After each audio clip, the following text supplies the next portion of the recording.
Line patterns are a new feature for Designer Edition Plus users and above, beginning in Silhouette Studio version 4.3. Line patterns are found in the Line Style panel. You'll also see the Line Pattern dropdown up in the Quick Access toolbar next to the Line Style dropdown, but all the fine-tuning is available in the panel. When a shape is selected, you can apply a choice of 10 different patterns to give your design a new look. I've created a 5-petal flexi-shaped flower here to start, along with a circle I drew for the flower's center. I've already used yellow fill colors and an orange line color to prepare the design. I'll select the flower, then choose a line pattern. I can adjust the repeats until it looks good at about 5 for this design. If I choose the flower center and opt for the same line pattern but check length of pattern, I can adjust the length smaller or wider to get the look I want. About 6.5 inches looks good to me.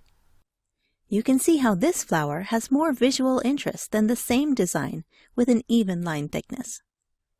Note that the line thickness defaults to 2.0 thickness, but that can be adjusted for different looks.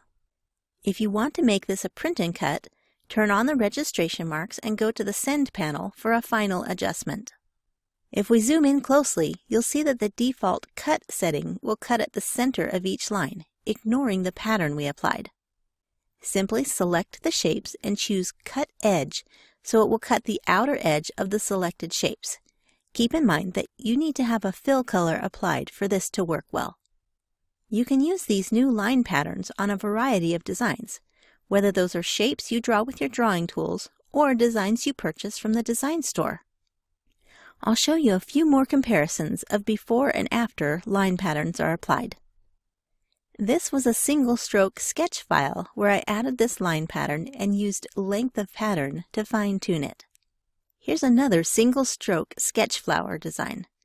I added this line pattern with one repeat to really make it look elegant. This design came with a background piece that I filled with a gradient fill, so when I pull it over to the new flower, it looks very different from the original. Here's the same rectangle with a variety of line patterns applied for fancy borders. You can see the compression of the pattern works most obviously on line patterns that have obvious repeating thicks and thins. That's an overview of the new line patterns available in Designer Edition Plus and above in Silhouette Studio version 4.3. I hope you find plenty of fun ways to use it.